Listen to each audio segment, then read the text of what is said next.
che onda successo arriba las manos caballo moreno penetra Hi guys, இந்த video பார்த்துட்டு ரொம்ப நன்றி. நான் ஜம்ஷித் ஹசன். சோ இந்த சமீபகாலமா ஒரு காரை பத்தி இவ்வளவு காருக்கு கூட ஒரு காரை பத்தியா அதிகமான பேச்சு வந்துட்டே இருக்கு. அதுவும் நம்ம ஆக்டர் விஜய் தனுஷ் அவங்களாலதான் அதிகமா இந்த காரை பத்தி வெளியில தெரிய தொடங்கிச்சு ஏற்கனவே தெரியும். இருந்தாலும் இப்ப சமீபகாலமா அவங்களோட அந்த பிரச்சனையாலதான் இந்த காரை பத்தி அதிகமா பேசிட்டு இருக்காங்க. சோ என்ன கார் அது, ஏன் அந்த காருக்கு இவ்வளவு மவுசா இருக்கு, ஏன் எக்ஸ்பென்சிவா இருக்கு, ஏன் அந்த கார் நிறைய பேர் விரும்புறாங்கிறத பத்தி தான் இந்த வீடியோல பார்க்க போகிறோம். எனக்கு உங்களுக்கு நிறைய பேருக்கு தெரிஞ்ச ஒரு கார் தான் வந்து ரோல்ஸ் ராய்ஸ். இந்த ரோல்ஸ் ராய்ஸ் காரை பத்தி தான் நம்ம இந்த வீடியோல பார்க்க போகிறோம்.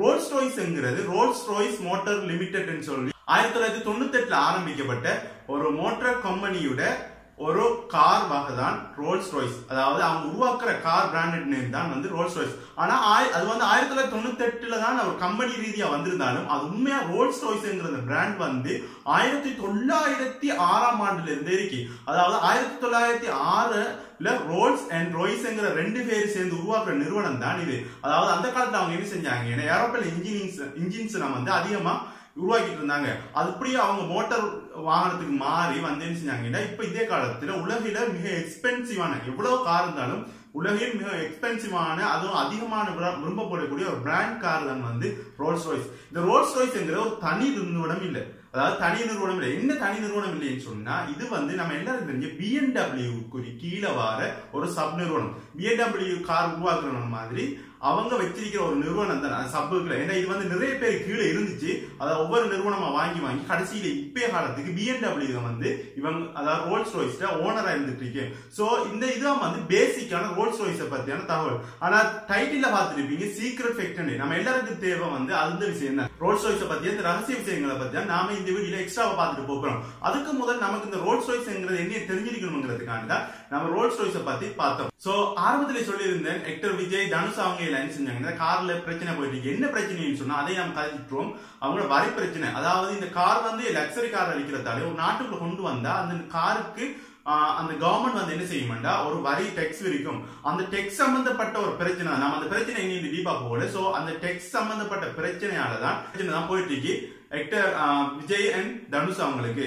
சோ அந்த பிரச்சனையால இப்போதைக்கு நான் இந்த ரோல்ஸ் ராய்ஸ் என்னன்னு பத்தி கைக்க ஆரம்பிச்சேன். சோ எல்லாம் திரும்பி சீக்ரெட் ஃபேக்டர் பார்க்கக்குள்ள கொஞ்சம் டிபேட் பண்ணிருக்கேன். இந்த இதெல்லாம் அதிகமா நிறைய பேருக்கு தெரியாத ரோல்ஸ் ராய்ஸ் பத்தியான விஷயங்கள். சோ ஒவ்வொன்று நம்ம பார்த்துப்போம். இது வந்து ஒரு பிரிட்டிஷ் கம்பெனி. இந்த ரோல்ஸ் ராய்ஸ்ங்கிறது வந்து ஒரு பிரிட்டிஷ் நாட்டில் இருக்கிற கம்பெனி. இருந்தாலும் இந்த கம்பெனிக்குரிய கார் அதிகமான ரோல்ஸ் ராய்ஸ் கார் எங்க தயாரிக்கப்படுதுன்னா அமெரிக்கால இருக்கு இந்தியானா போலீஸ்ங்கிற அந்த ஊர்ல தான் வந்து அந்த ஊர்ல இருக்கிற ஃபேக்டரியில தான் அதிகமான ரோல்ஸ் ராய்ஸ் கார்கள் தயாரிக்கப்படுது. அதாவது இது வந்து பிரிட்டிஷ் கம்பெனி. ஆனா இருந்தாலும் தயாரிக்கிற அதிகமான கார்கள் வந்து யூஎஸ்ஏல இருக்கு. ரோல்ஸ் ராய்ஸ் கார் வந்து 1946 வரைக்கும் என்ன செஞ்சாங்கன்னா காரை வெளியிடல. அவங்க என்ன செஞ்சாங்கன்னா காரை பார்ட்ஸா தான் வித்தாங்க. அதாவது காரை மெயினான இன்ஜின் அதோட பாடி பார்ட்ஸை மட்டும் என்ன செஞ்சாங்கன்னா தனித்தனியா தான் பார்ட் தான் வித்துட்டு இருந்தாங்க. அதாவது முழுமையான காரை வந்து என்ன செய்யறேன்னா அவங்க விக்கல. சோ இன்னொரு சீக்ரெட் ஃபேக்டர் சொன்னோம்னா யூனிக் ஸ்டைல். அதாவது சொன்னோம்னா அந்த கார்ல இருக்கிற அந்த டயர் சைஸ் பக்கத்துல போட்டோல பார்க்கலாம். அதுல அவங்க ரோல்ஸ் ராய்ஸ்ல லோகோ இருக்கு. டபுள் ஆர் போட்டது, ஆருக்குள்ள ஒரு ஆர் போட்டது அந்த ரோல்ஸ் ராய்ஸ்ல அந்த லோகோ. அந்த கார் எல்லாரும் வீல் சுத்தக்குள்ள கார் டயர் சுத்தக்குள்ள எல்லாரும் லோகோ சுத்தும். ஆனா ரோல்ஸ் ராய்ஸ்ல அது விசேஷம் சொன்னா டயர் என்ன ஸ்பீடா சுத்தினாலும் லோகோ வந்து அந்த ரோல்ஸ் ராய்ஸ் லோகோ வந்து சுத்தாம அப்படியோ லைனா நிக்கும். அதாவது நேர்பாட்டுல இருக்கும். சோ இதான் வந்து ரோல்ஸ் ராய்ஸ்ல இருக்கிற சீக்ரெட் ஃபேக்டர் உண்டு. சோ அடுத்தது என்ன பார்த்தோம்னா அதே மாதிரி இன்னொரு சிம்பிள் வந்து அந்த ஒரு சின்ன ஒரு லோகோ அந்த பரவமா இருக்கிற சின்ன ஒரு லோகோ வந்து என்ன செஞ்சீங்கன்னா கார்ல முன்பகுதியில் இப்படி நிற்கும். அதாவது வெளியே தள்ளி பிடிச்ச மாதிரி நிற்கும். நீங்க அதிகமா பார்க்கலாம். எங்கன்னா அந்த தோட படத்துல ஒரு சீன்ல கார்த்தி வந்து அந்த காரை டச் பண்ணோன்னே அது உள்ளுக்கு இழுத்துரும். சோ அதுதான் அந்த ரோல்ஸ் ராய்ஸ்ல இருக்கிற இன்னொரு யூனிக்கான விஷயம். அது என்ன யூனிக்னு சொன்னா அது ஒரு செக்யூரிட்டி எஃபெக்ட் மாதிரி அந்த கார்ல இருக்கும். நீங்க யாராவது டச் பண்ணாலோ இல்ல அதை உடைக்க நினைச்சாலும் அது உள்ளுக்கு போய் தரும். சோ யாராலையும் அதை என்ன செய்யல ரோல்ஸ் ராய்ஸ்ல இருக்கிற அந்த லோகோவை வந்து பிடுங்கி எடுக்க இயலாது.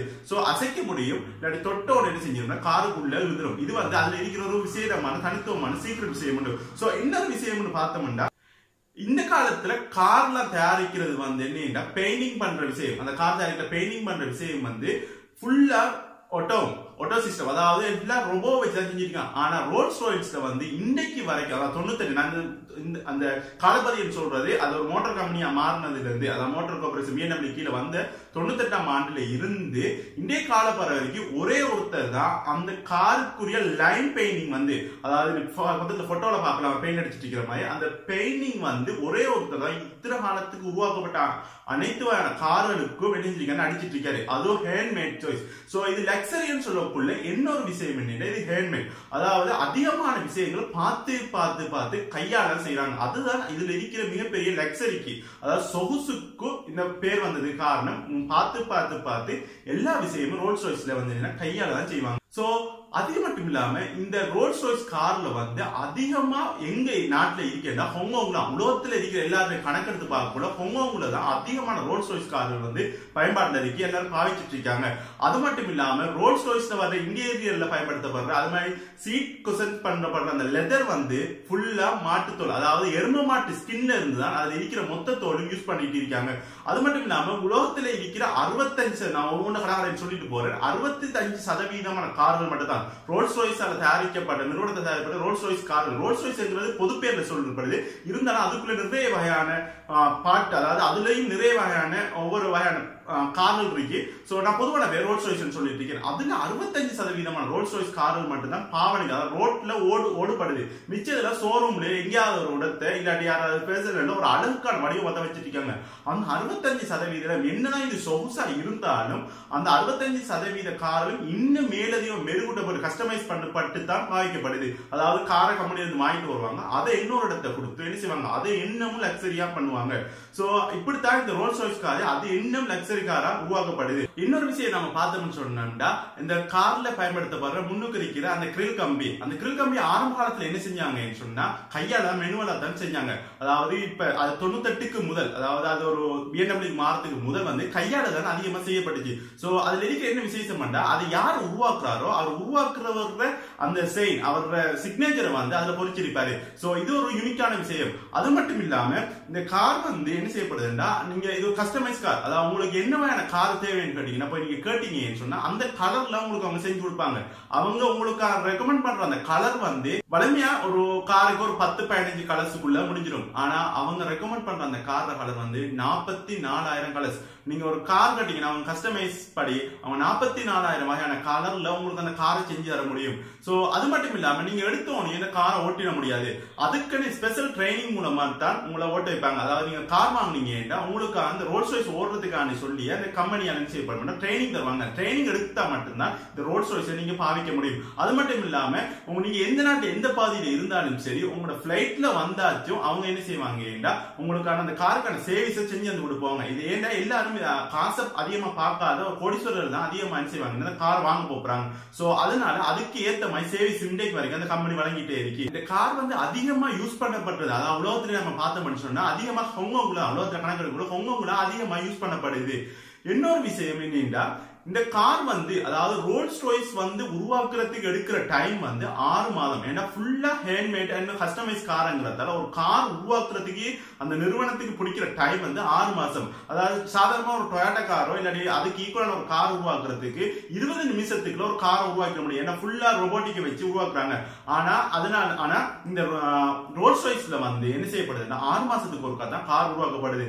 அதனாலதான் ரோல்ஸ் ராய்ஸ் வந்து வருஷத்துக்கு 5000 கார்கள் தான் டெலிவரி பண்றாங்க. அதுவும் மேக்சிமம் இன்றைக்கு வரைக்கும் அவங்க டெலிவரி பண்ணது 4900 சொச்சம் கார் தான். நான் அண்ணளவா 5000 சொல்லிருக்கேன், அவ்வளவுதான் டெலிவரி பண்ணிருக்காங்க. கிட்டத்தட்ட அப்படி பார்க்கக்குள்ள ரோல்ஸ் ராய்ஸ் பண்ணி கிட்டத்தட்ட ஒரு 20,000 தொண்டு ஒரு 40,000 உள்ளான கார்கள் மட்டும்தான் இன்றைக்கு வரைக்கும் மேனுஃபேக்சர் பண்ணப்பட்டிருக்கு. அதுதான் இது என்ன எக்ஸ்பென்சிவாகவும் ரேராகவும் இருக்கிறதுக்கு காரணம். சோ இதுகள் தான் நார்மலா இருக்கிற ரோல்ஸ் ராய்ஸை பத்திய தகவல். ஆனா இதுலயும் ஒரு ஸ்பெஷலான விஷயம் இருக்கு. இந்த கார் ரோல்ஸ் ராய்ஸ் வந்து என்னதான் ஒரு லக்ஸரி விஷயமா இருந்தாலும், லக்ஸரி காரா இருந்தாலும் இந்தியாவில் இது ஒரு குப்பை வண்டி. அதாவது இந்தியாவில குப்பை அள்ளுறதுக்கு பயன்படுத்தப்பட்ட ஒரு வாகனம் தான் இந்த ரோல்ஸ் ராய்ஸ். அதுல சுவாரஸ்யமான விஷயத்தை நான் கடைசி சொல்றேன், தனி வீடியோ போட்டிருக்கேன், இருந்தாலும் இதையும் இந்த பாட்டோட சேர்த்துட்டா நல்லா பண்ணப்பட்டுச்சு. சோ அதனால சொல்றேன். அதாவது ஜெய்சிங் மகாராஜா, இந்தியாவோட ஜெய்சிங் மகாராஜா என்ன செஞ்சாருன்னு சொன்னா, லண்டனுக்கு போன டைம்ல தெரியும் எல்லாருக்கும், நாம் அடிமையா இருக்கல, அவங்கள அடிமையா வச்சிருந்த ஒரு நாடுகள் தான் இங்கிலாந்து எல்லாம், அதாவது தெற்காசிய நாடுகள்ல உலகத்து நிறைய பகுதிகள். சோ ஒரு இந்தியர் வந்து அங்க போன டைம்ல அவருக்கு ஒரு அடிமை நாட்டுல கிடைக்கிற ஒரு மதிப்பு தான் கிடைச்சிச்சு. இவர் என்ன செஞ்சாங்க, லண்டன்ல இருக்கிற ரோல்ஸ் ராய்ஸ் ஷோரூமுக்கு போறாரு. அங்க போய் அவர் பார்க்கக்குள்ள இவர் ஒரு இந்தியர் அடிமைன்னு சொல்லி இவர் அவமானப்படுத்தி திரட்டி விட்டுறாங்க. சோ இவர் என்ன செஞ்சாரு, நாட்டுக்கு வந்துட்டாரு. நாட்டுக்கு வந்து அவர் என்ன செஞ்சாருண்டா, ரோல்ஸ் ராய்ஸ் நிறைய ஆர்டர் பண்ணி இந்தியாவில குப்பை வண்டியா அவர் அறிவிச்சு விட்டாரு. சோ அதனால உலகத்திலே ரோல்ஸ் ராய்ஸுக்கு இருந்த மதிப்பு வந்து குயிக்கா வந்து டவுன் ஆக தொடங்கிச்சு. ஏன்னு சொன்னா அவங்க என்ன லக்ஸரி பெரிய வாகனம் சொல்லிட்டு இருந்திருக்கக்குள்ள, காரணம் சொல்லிட்டு இருக்கக்குள்ள இந்தியாவை பொறுத்த வரைக்கும் அது குப்பை இருக்கிற வண்டியை பயன்படுத்தினதால அதுல மதிப்பு குறைஞ்சிச்சு. அதனால ரோல்ஸ் ராய்ஸ் நிறுவனம் வந்து இந்தியா மக்கள்கிட்டையும் அந்த மன்னர்கிட்டையும் வந்து மன்னிப்பு கட்டுச்சு. அதுக்கு பிறகுதான் அந்த குப்பை இருக்கிற சேத்துல இருந்து ரோல்ஸ் ராய்ஸ் வந்து தப்பிச்சு. ஆனா இன்றைக்கு வரைக்கும் ஒரு குப்பை இருக்கிற வண்டின்னு சொன்னா ரோல்ஸ் ராய்ஸுக்கு ஒரு பேர் இருந்துட்டு தான் இருக்கு. சோ இதுதான் வந்து ரோல்ஸ் ராய்ஸை பத்தியான தகவல். இந்த காலத்துல ரோல்ஸ் ராய்ஸ் பேர் வந்து அதிகமா அடிபட்டு இருந்துச்சு. அது மட்டும் இல்லாம ரோல்ஸ் ராய்ஸ் என்ன பொதுவான பேர் சொன்னாலும் இதுக்குள்ளே நிறைய கார்கள் இருக்கு. அதே ஆனா என்ன இருந்தாலும் எல்லாமே லக்ஸரியா தான் இருக்கு. அது மட்டும் இல்லாம என்ன காரணம் வாங்கிட்டு வந்திருந்தாலும் அந்த காரை வந்து இன்னும் மேலும் மெருகூட்டி தான் யூஸ் பண்றாங்க. அவங்கள்ட்ட இருந்து வாங்கிட்டு வர கார், ரோல்ஸ் ராய்ஸ் கம்பெனில இருந்து வாங்குற காரை என்ன இவங்க மெருகூட்டி இன்னும் அதை ஒரு கஸ்டமைஸ் பண்ணபடி இன்னும் அதுக்கு ஒரு விசேஷமா ஆக்கித்தான் யூஸ் பண்ணப்படுது, யூனிக்கான காரணம் தான் யூஸ் பண்ணப்படுது. சோ இதுதான் ரோல்ஸ் ராய்ஸ். ரோல்ஸ் ராய்ஸை பத்தி என்ன முடிஞ்ச அளவுக்கு விளங்கப்படுத்துறீங்க, அதை பத்தி சீக்கிரம் ஃபேக்ட்ல சொல்லியிருக்கேன். சோ இந்த வீடியோ பிடிச்சிருந்தா லைக் பண்ணுங்க, ஷேர் பண்ணுங்க, கமெண்ட் பண்ணுங்க. அதே மாதிரி இதே மாதிரி வேற டாபிக்கை பத்தி பேசணும்னா கீழே கமெண்ட்ல சொல்லுங்க. இந்த வீடியோ என்ன நாலு பேருக்கு தெரியும்னா ஷேர் பண்ணிடுங்க. நீங்களும் சரி நானும் சரி 2 பேரும் சேர்ந்தா மட்டும் இந்த சேனலை வளர்க்க முடியும். சோ அதுக்குரிய சப்போர்ட்டை ஃபுல்லா தாங்க. சோ இன்னொரு வீடியோல நான் உங்களை சந்திக்கிறேன். பாய்.